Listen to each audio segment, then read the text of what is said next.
Vivian. I found it. The book you lost.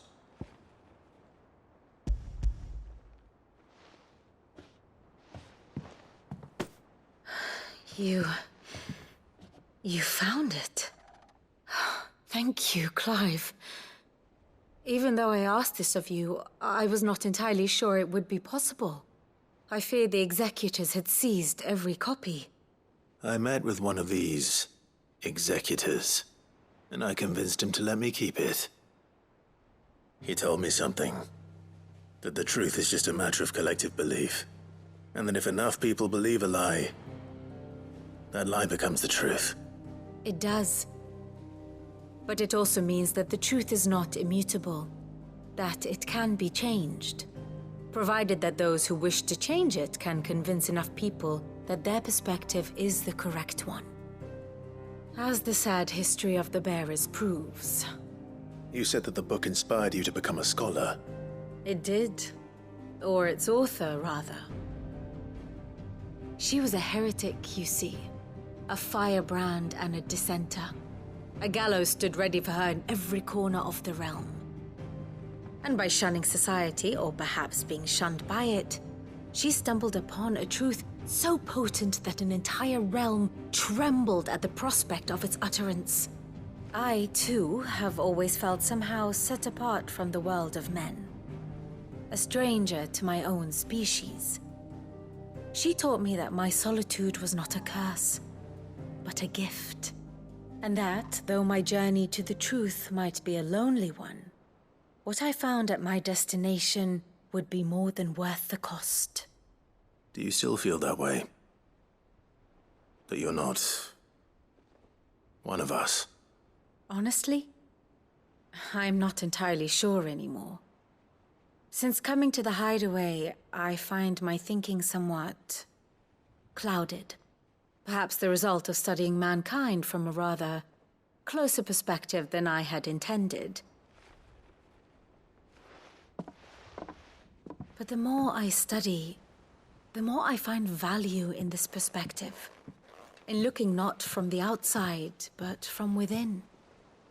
So if you'll permit me, I'd like to continue my work here. Remember, Clive, when enough people believe, belief begets truth. Give the men and women of this benighted world the gift of truth. Make them believe in you, as I do. I'll try, Vivian. I'll try.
Mid, tell me this is all you need.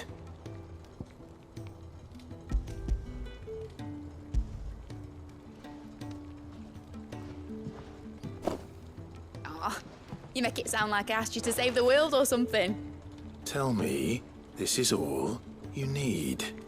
It's most of what I need.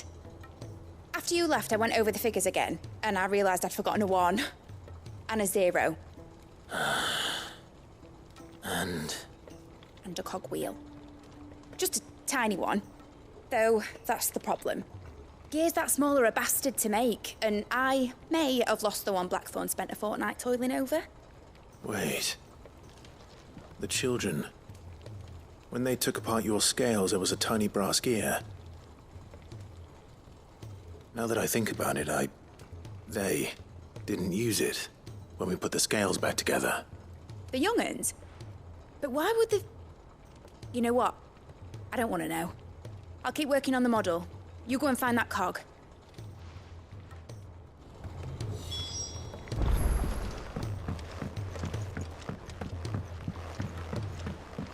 Has Midadol mentioned a new project yet? Sid! Is Mid still hiding from us? She wasn't hiding. She's fine. She's just busy working on her next project. A new invention? What is it? What is it? Is it an airship? I bet it's an airship! Do you think she'll let us help? That just so happens to be why I'm here. She needs something special, something only you three can provide. A brass gear. A tiny one. One that might fit on, say, a set of scales? Oh, the one you forgot! We remember! We saved it, just in case. It's in the bag of bits. Since your lesson, we've been disassembling, then reassembling everything we can find. All the pieces that are left over, we keep under our beds, just in case. That's good to know. Look! I found it!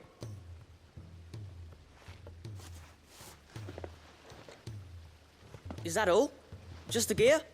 We have more parts if Mid needs them. That's all for now. But I'll let Mid know about your hoard. Just in case. Thanks, Sid.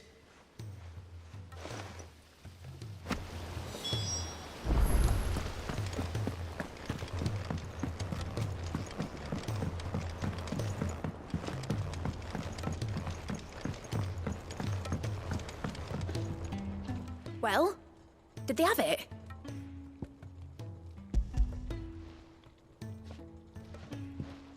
They did. And they kept it somewhere nice and safe. Will it work? Will it work? It's perfect! You're a genius, Clive. What exactly are you going to use it for? Only the most important job of all. The wings aren't going to move on their own. But with the right cog in the right place... Well, you just wait and see.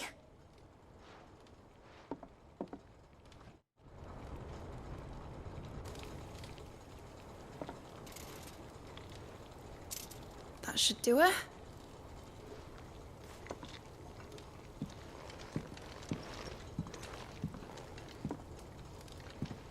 Here goes nothing.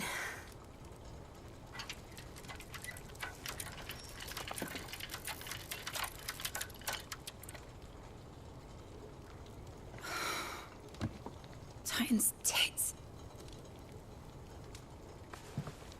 It wasn't supposed to fly, was it? Of course it was supposed to fly. Wouldn't be much of an airship if it didn't. Honestly, these bloody engines are driving me mad. I was so sure this would be the day she soared. The Mithril engine was made to make dreams come true.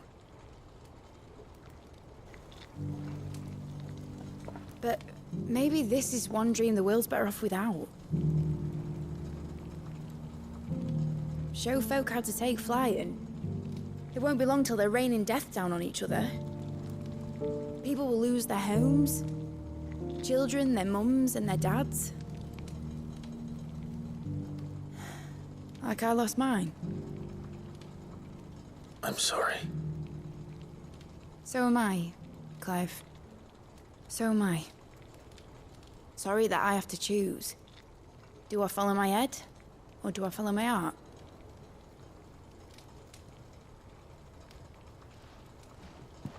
Good question.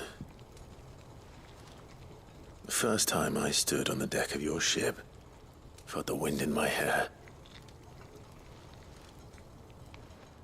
It was like I was flying. But imagine how it would feel to actually do it. My dad always said there were two ways of living life. Chasing a dream or shuffling to your grave. And he were right. Right about a lot of things. Not that I like to admit it. People need dreams to chase. Especially in a world like this.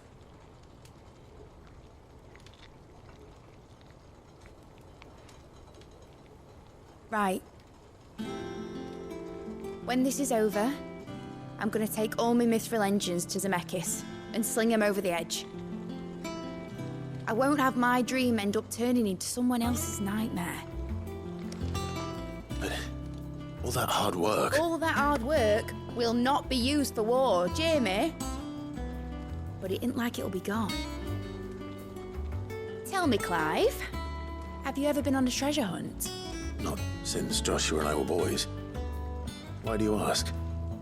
Because I'm gonna bury the engine schematics and leave behind a little riddle telling people where to find them. A really hard one, so that only the most dedicated dreamers will ever be able to work it out.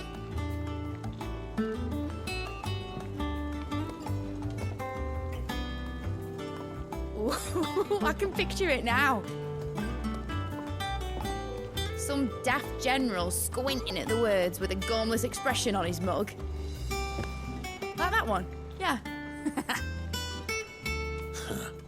Right.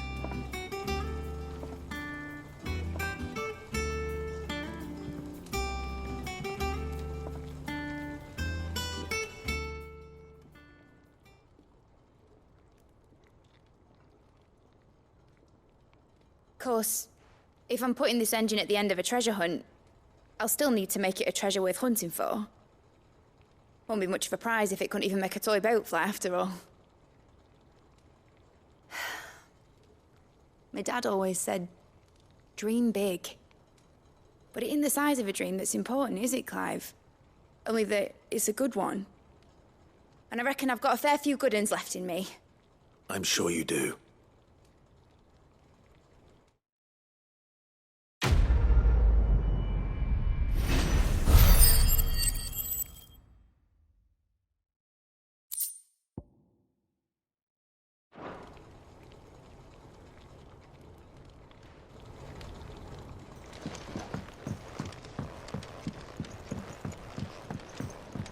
Has Midadol mentioned a new project yet?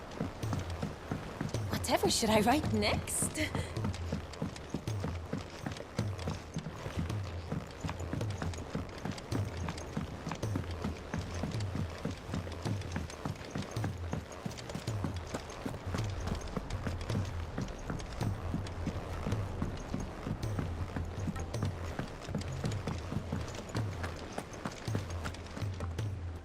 I hear that you traveled to Ash, Sid.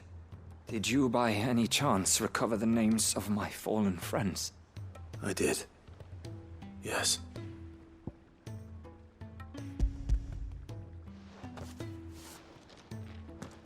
If I may? The bearer registry.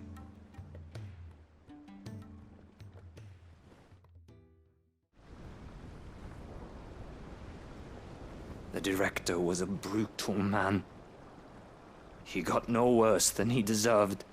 The registry was all I found beneath the tree. There was no sign of a body. Nor any record of what happened to the children after the orphanage closed. I pray that at least some of them survived. All their names are here. The ones we lost. My friends. My light in those dark times. I can still remember their faces, like it was yesterday. Children who were taken from their bunks in the morning, never to return. No explanation ever offered. They'd be happy to know that you survived, Herman. But why did I make it out alive, when so many others died in that awful place? It's not your fault. And blaming yourself won't bring them back. Honor their memory. See that their names live on. That way, at least. They're never truly gone. Thank you. Sid, I'm going to write a book. An account of the horrors of Badbach, and the spirit of those its custodians sought to crush. All of Valisthea will know of our suffering, and in the name of those I lost, I will not let it happen again. Neither will I. These records would have been buried for all eternity, were it not for you. Thank you.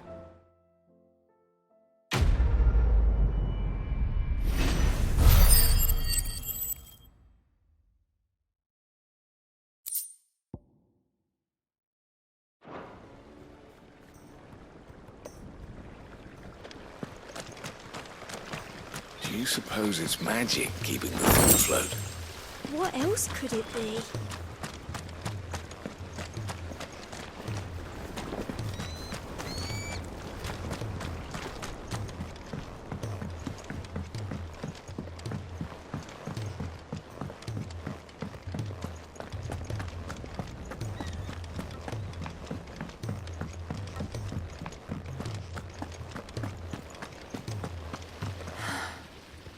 All this time, my heart has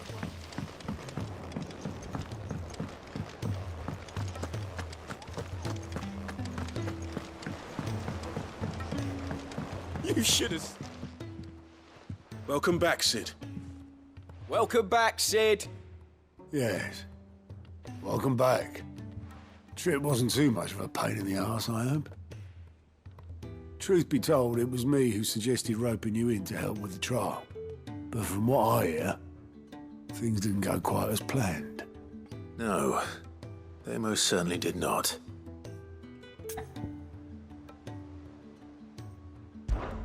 Ember lost his nerve in the face of a beast of prey, but he didn't lose heart. He pressed on, and he achieved his aim. And is that not what we ask of our scouts? Indeed it is. Thank you for your honest appraisal, Sid.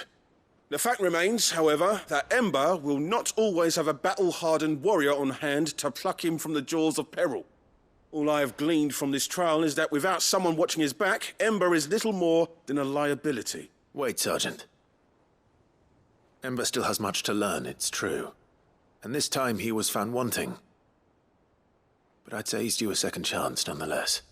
After all, he did do as you asked.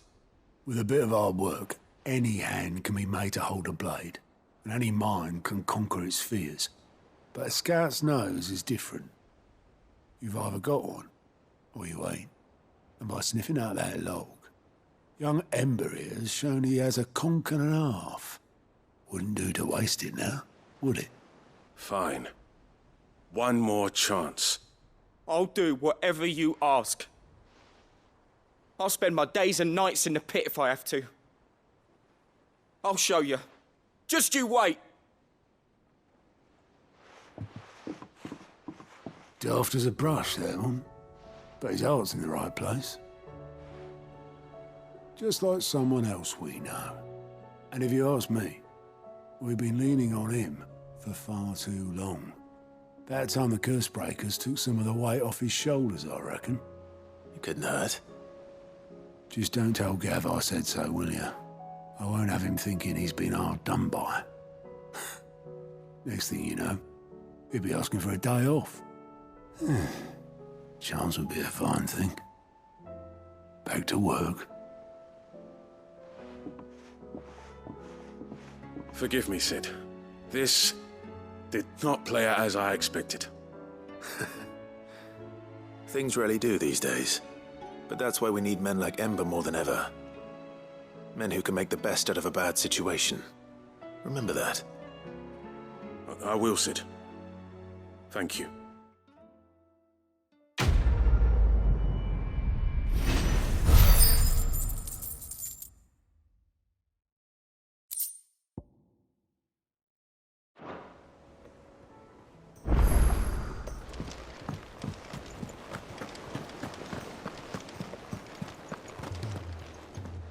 Uncle, I bring good news. The Field Marshal has agreed to your plan. Ha! Of course he has. I didn't doubt you for a moment, dear boy. Rutherford is accompanying him back to your manor in Port Isolde as we speak. They will await your return there. As will one other. One other? Who, exactly?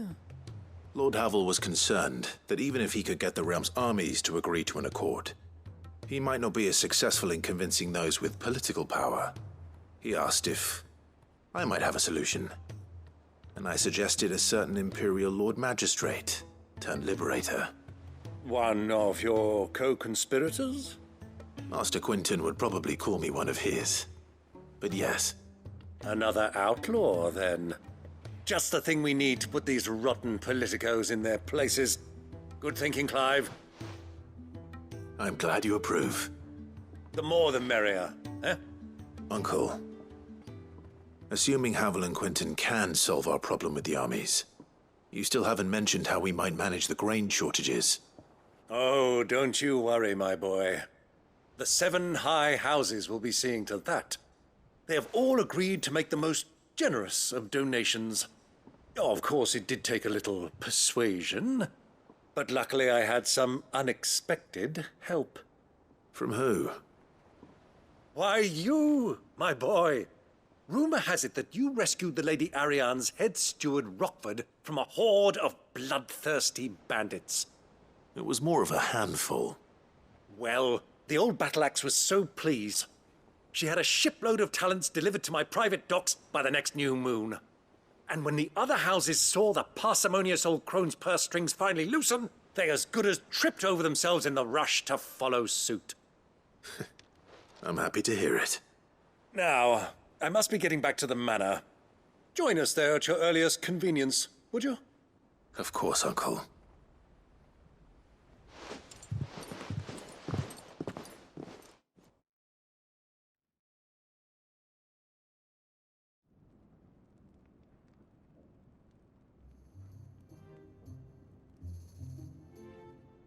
And how, pray tell, will we get that grain to the capital if the roads are still overrun with Akashic?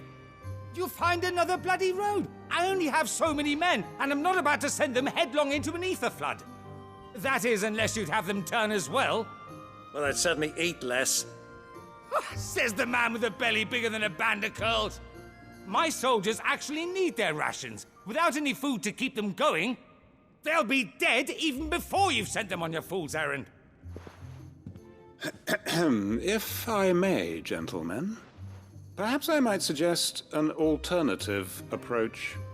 Though supply routes are indeed disrupted, there is no shortage of ships. Indeed, they bob away in every bay from here to Randalar, awaiting a safe haven. Allow them to make port and fill their bellies full of grain.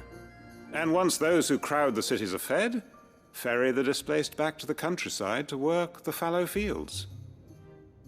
But I'm sure that you wish to continue your discussion. Forgive the interruption. 2 such firm friends as yourselves need no help from the likes of me. Rutherford spoke fondly of the great bond between you. Us? Friends? I can't stand the man! Clive, I'm beginning to question the quality of the company you keep. And what kind of company were you expecting him to keep? The man's a criminal! Criminal? How dare you? You are not fit to breathe the same air as this fine, upstanding young gentleman. Upstanding? He calls himself Sid the Bloody Outlaw! Once more unto the breach.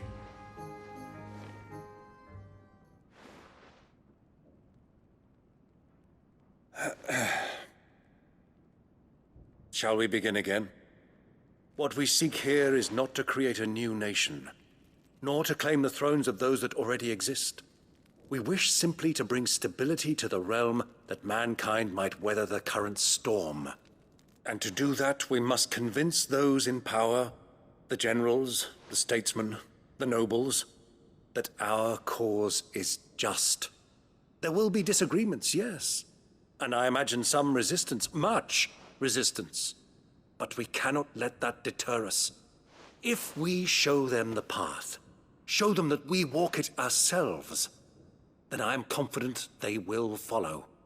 The fate of the world lies in my nephew's hands, but the well-being of her people lies in ours. And we must not squander the chance that Clive has given us. Uncle Byron, Now, with that settled, let's move on to the signing of the Accord. For what great moment in history hasn't been accompanied by a little ceremony?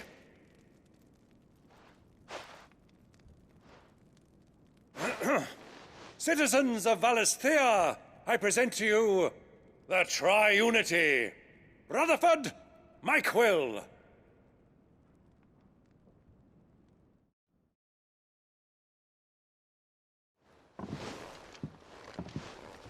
Well, my boy, the stage is set. That it is. This is the role you were born for. Now I ask only that you trust in the talents of your supporting cast. We shall play our parts to the best of our abilities, that you might have the opportunity to shine. The realm needs its Sir Crandall. And there is no better Crandall than you, Clive. I want you to keep this signed accord as proof of our faith in you. I will. Thank you, Uncle.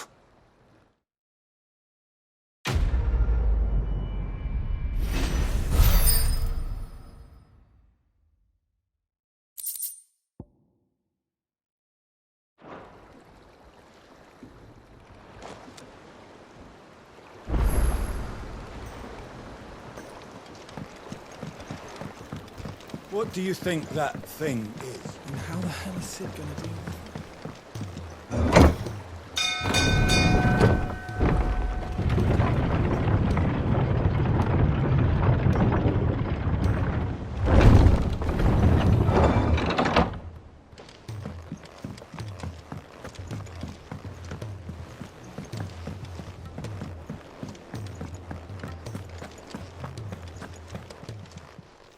Clive.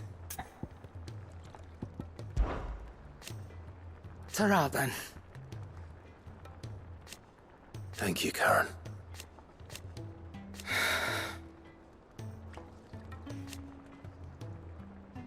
You could do this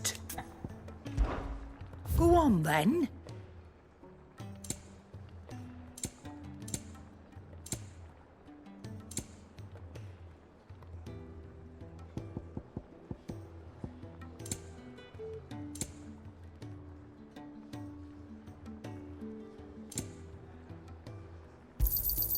You're rubbing me blind, you know. It'd better all be here. You're rubbing me blind, you know. It'd better all be here. Finished, are you?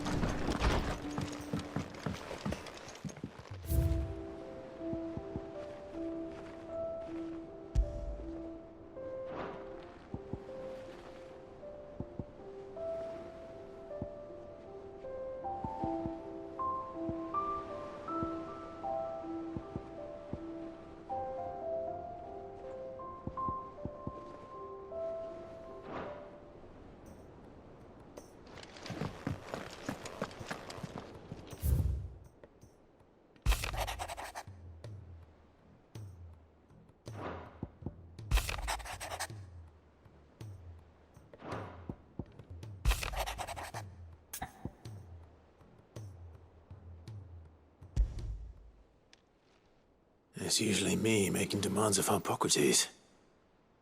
I wonder what this is about.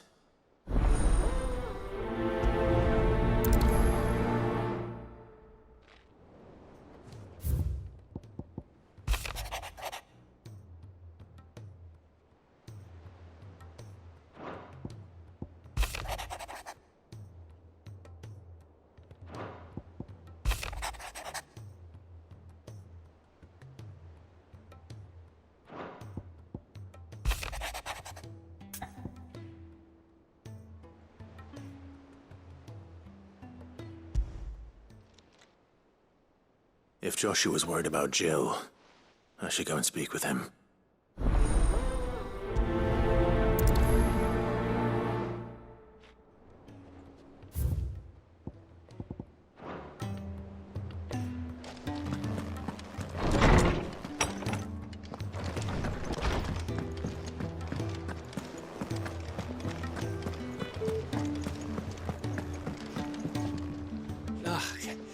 You alright?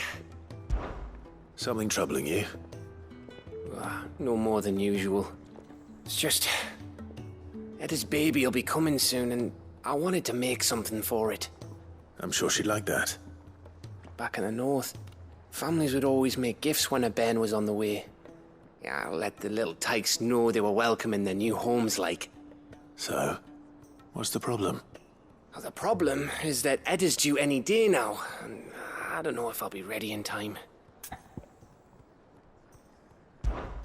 Is there anything I can do to help? You know, there just might be. All right then. What exactly are we making? A good luck charm. But not just any good luck charm.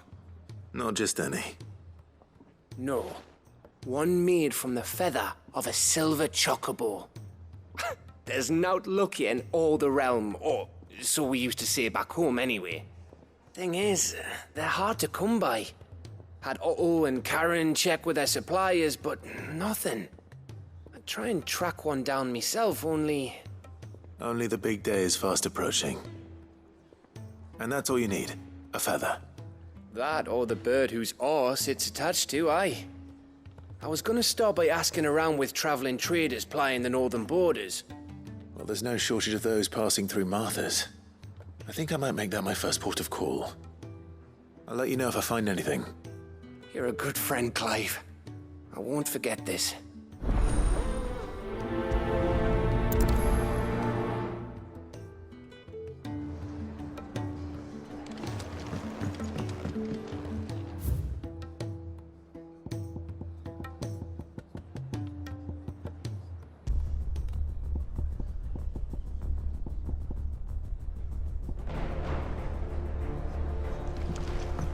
It's him, I tell you.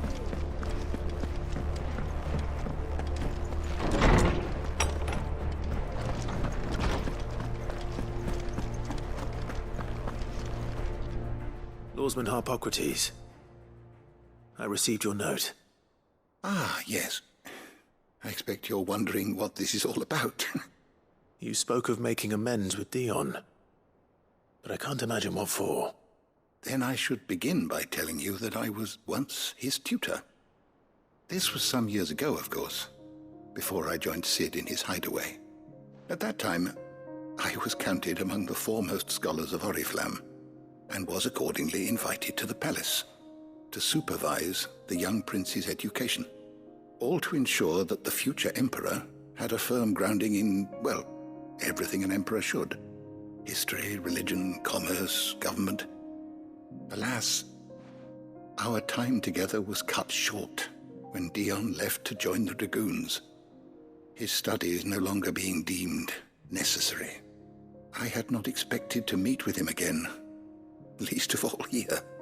Have you spoken with him? No, I have yet to find the right moment. His Highness always seems so preoccupied, especially when alone. I would not wish to disturb his ruminations with idle words of greeting. Not when I know he dwells upon the evil Ultima had him commit in the Dominion. The guilt weighs heavily on him, I know. But as you say, that was Ultima's doing. Surely you can't blame yourself. When I first met him, it was not guilt, but his people's expectations that weighed heavily upon him. And I did nothing to ease that burden. He bore it alone, until the day he could not bear it any longer. It is one of my greatest regrets that I only ever offered him my wisdom, when what he truly needed was friendship. The blame for Dion's transgressions lies not only on his shoulders, but on mine. I see. I'm ready to help you in any way that I can. Then I beg that you bring me a wild wyvern tail. Apothecaries across the ages agree that even to glimpse such a flower is to be granted inner solace. Fabulists and fraudsters all, of course. But there is oft a seed of truth to be found where even the most outlandish opinions align. Well, it can't hurt to try. Where can I find this flower? And how will I know it? You have seen cultivated wyvern tails before, I trust. The lily-white blossoms from whose roots the poisonous ink for the brand is distilled. Well, those which grow in the wild differ only in their purple hue. The harsher the environment in which they are raised, the deeper the colour. There is a waterfall in Rickmal's Roost across the strait, where the flowers once grew in abundance. Whether they still survive there, I know not. But try as I might, I can find no likelier location. It's all right. I'll find you a wyvern tail one way or another. Thank you, Clive. And please, be safe.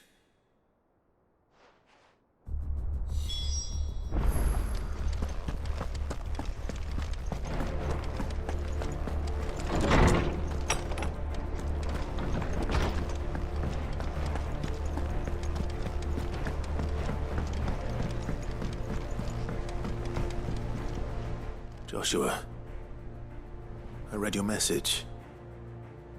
You're right. Jill is different. I don't think I'd realized how different, but since we returned from Drake's spine, I've felt it more and more.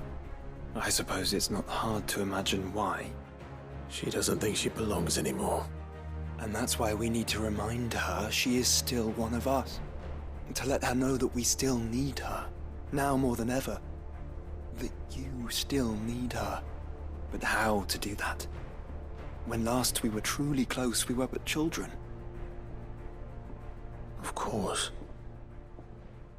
Do you remember the time we accompanied Father on his annual tour of the Duchy? And Jill and I broke from the procession to ride up Man's Hill. To see the snow daisies, I remember.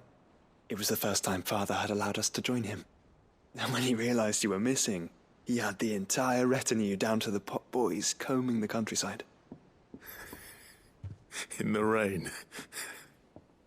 A thunderstorm forced us to take refuge in a grove of oaks before we'd even made it halfway there.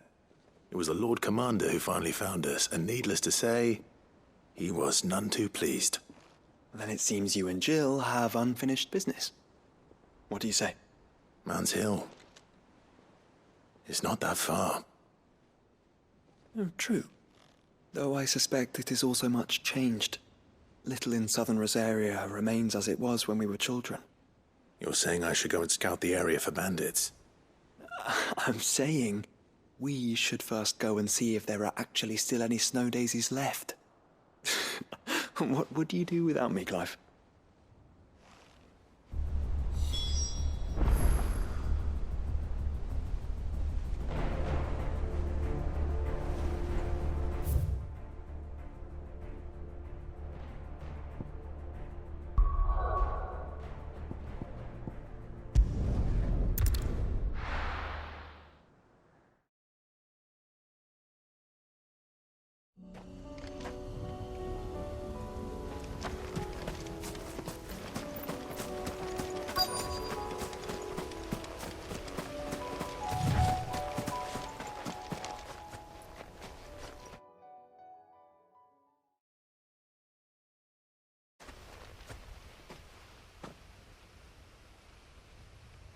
This is the place, but...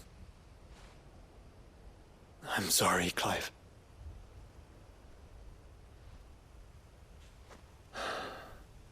Has nowhere been spared. What do we do now? We keep looking. Man's Hill cannot be the only place where snow daisies grow. Perhaps, but it's the only place I know of. Knew of. Then why not ask someone who might know of another? Someone in the backyard? To the hideaway, then.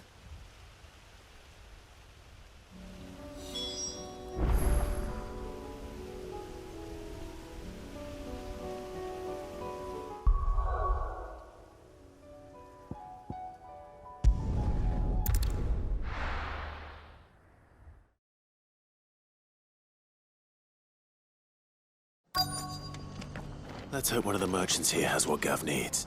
Excuse me. I'm looking for something. Oh, well, then I'm your man. A silver chocobo feather. Oh, or maybe not. Though you're not the first to mention the bird around here. There was a man stopped by the rest not long ago claiming he was attacked by a silver chocobo near some gutted hovel not far from Eastpool. Most took him for a braggart and a liar, but who knows? Perhaps there was some truth to his tale. We'll see. Thank you.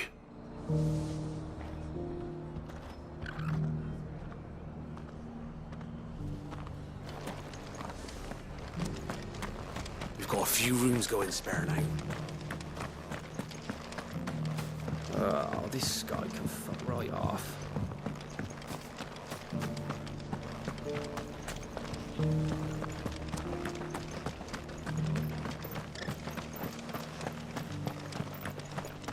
Just because the heavens have gone to wreck-a-room, it don't mean we have to. How do, traveller? You've the look of a man who could do with a new whetstone. Or perhaps a bawdy etching of the Vicerine. Maybe another time. I'm looking for a silver chocobo feather. If that's the case, rumours are all you're likely to find. No one has seen a silver chocobo for years. Word is they were all hunted for their feathers. Some northern nonsense about bringing good luck. Didn't bring them much, nor their bows. If any are still out there, I reckon they'll be doing their damnedest not to be discovered. You're probably right. Thank you anyway.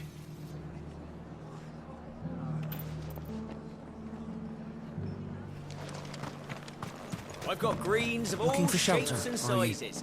Colours too. Mostly green though. It doesn't still hurt, does it?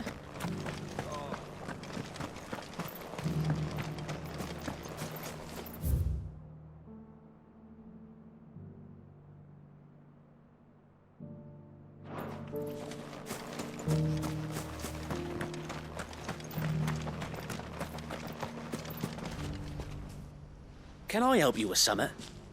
You wouldn't happen to sell silver chocobo feathers, would you? I deal in fruit, not fancies. But if it's fancies you're after, I suggest you try Rhiannon's ride.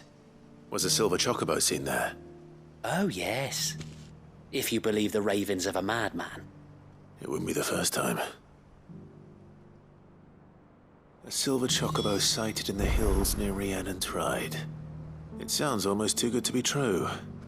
But since I'm already here...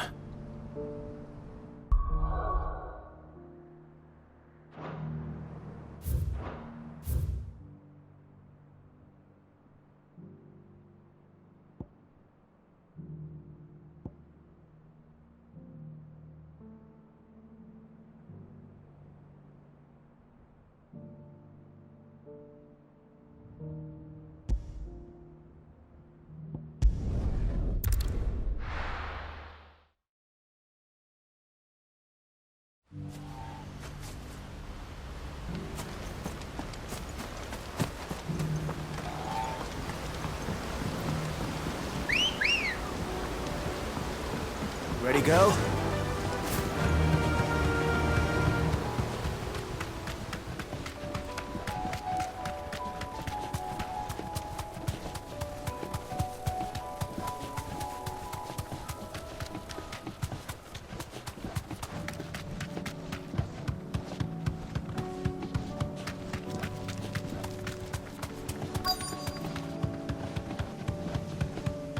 Tracks.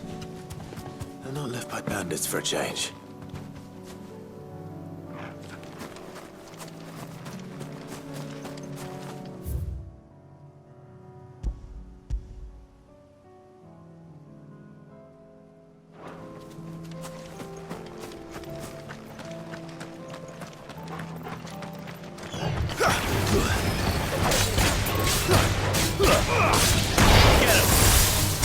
All yours, Corporal!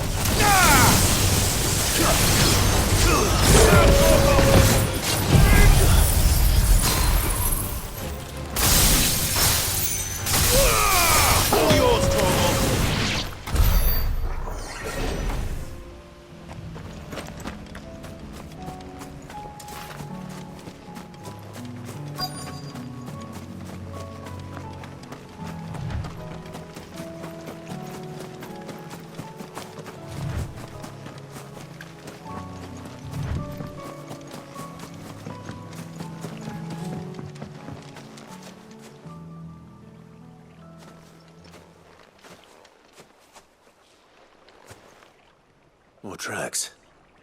And these look fresh. A chocobo was here. And recently. Perhaps it still is.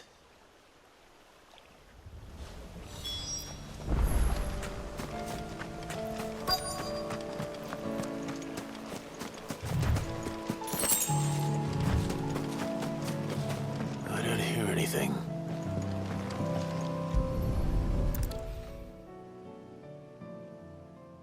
Well, I'll be damned.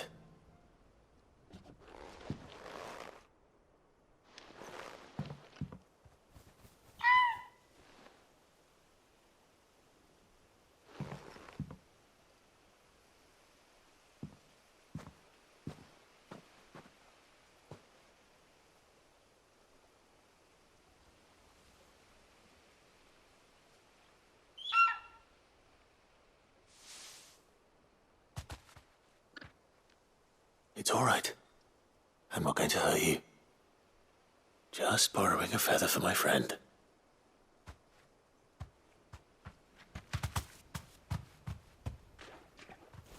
Thank you. Let's get this back to Gav before they change their minds.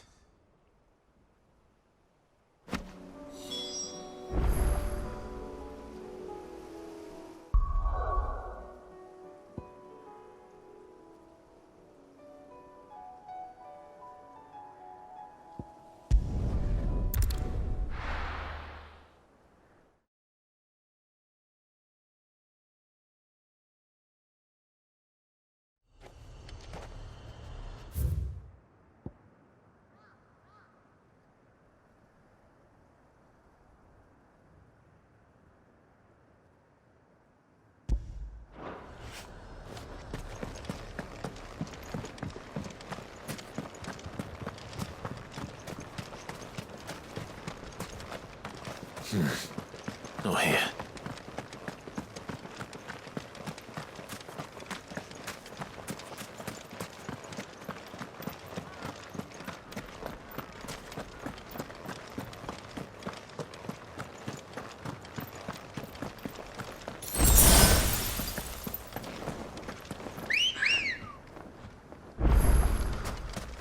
Come on.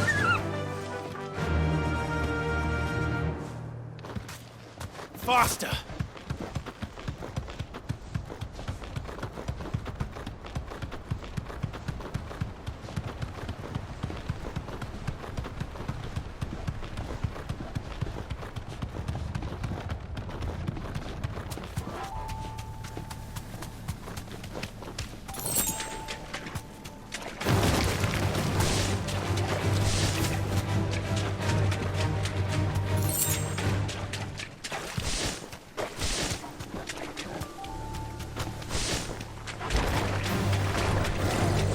Seems this place has been flooded twice over.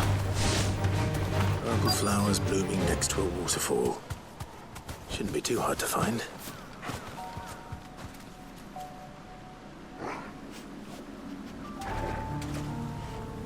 Caution, brother.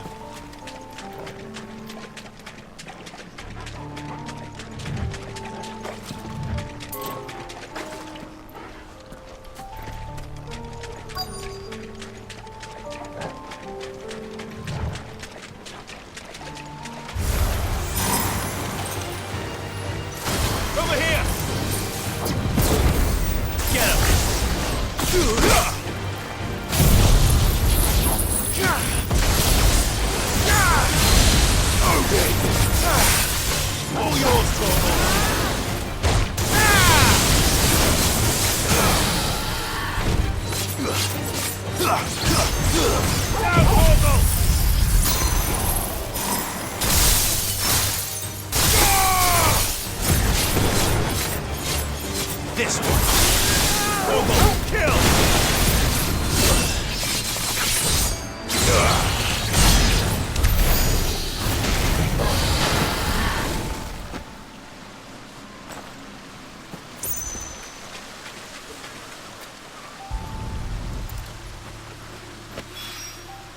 Here they are. Might as well pick enough for a bunch, I suppose.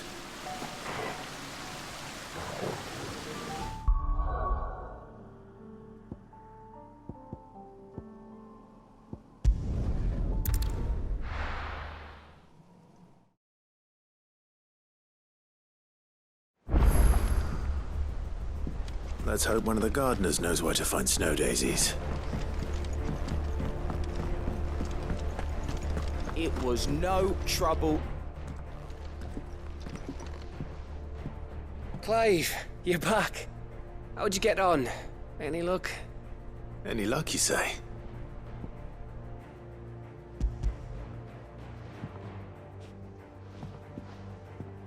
Crystal's crack. Is this what I think it is? Where in the hell did you find it? It's a long story.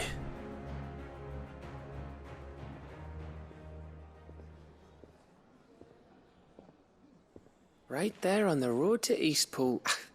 Who'd have thought it? Everything up there's been abandoned for years. The empty cabin made for the perfect shelter. Though I fear my presence may have forced the poor creatures to look elsewhere. Don't blame yourself, Clive. The Blight's right on Eastpool's doorstep. They'd have had to move on before long, even if you hadn't have turned up. They'll find a new home. Trust me. After all, that's what us endangered animals do. Anyway, what matters is, you managed to nick us one of their quills before they could run off. And now all that's left is to fix it to the carving. I didn't know you could carve. Reckon there's a lot you don't know about me. Like the fact I'm as good with a whittling knife as I am with a sword. And that bone Ember gave me's a dream to work with. What did you say it was from again? An Avis? But it weren't your Avis, Sid. I slew one of my own at last. So all those long nights in the pit finally bore fruit. I'm proud of you, Ember. Don't speak too soon. I ain't done my trial yet. There we go.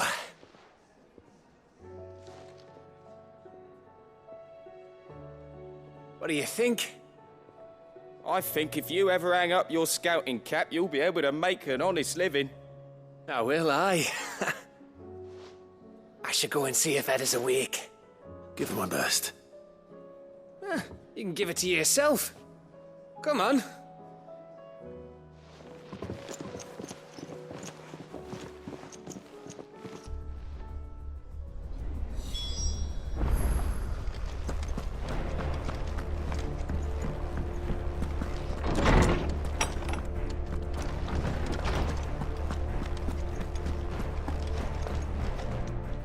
Oarsman, I found the flowers you were looking for. You did? I think I did.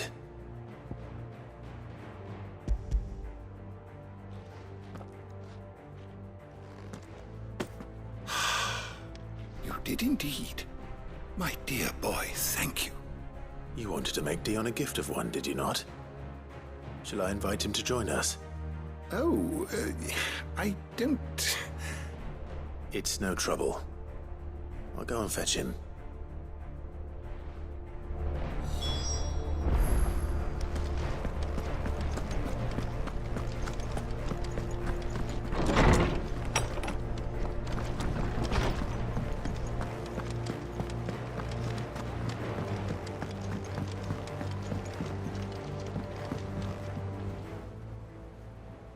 Your Highness, would you do me the honor of accompanying me?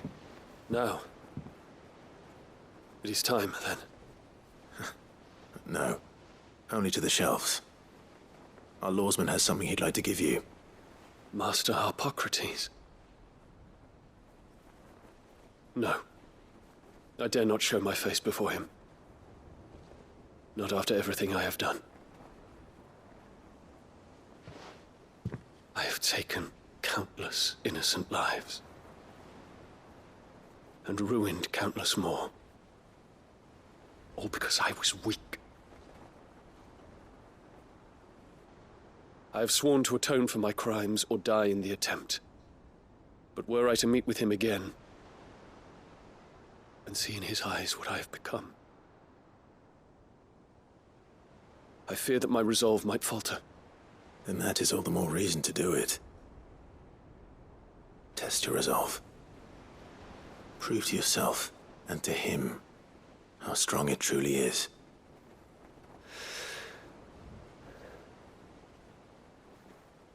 You are right.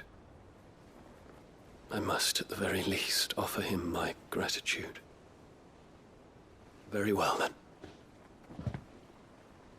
Take me to him. Follow me.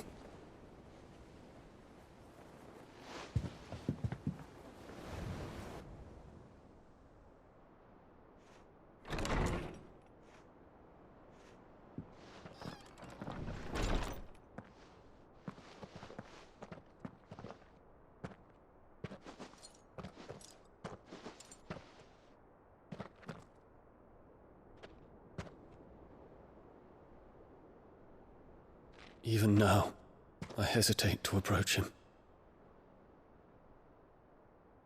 What must he think of me? You'd be surprised.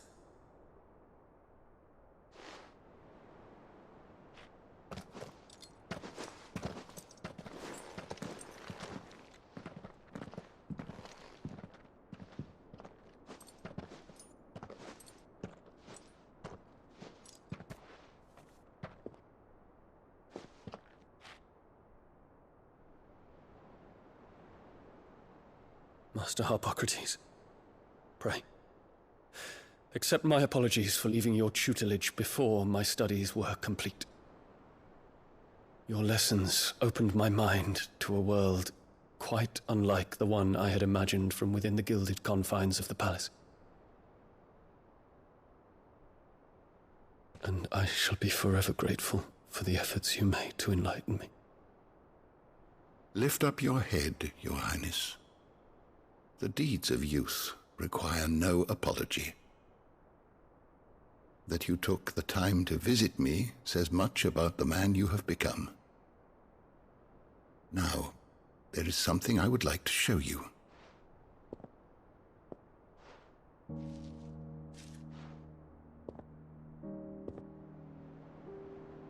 Is that a wyvern tail? The color is unfamiliar to me. Because it is unique to those found in the wild. Something in the harsh environment in which they grow lends them this striking hue.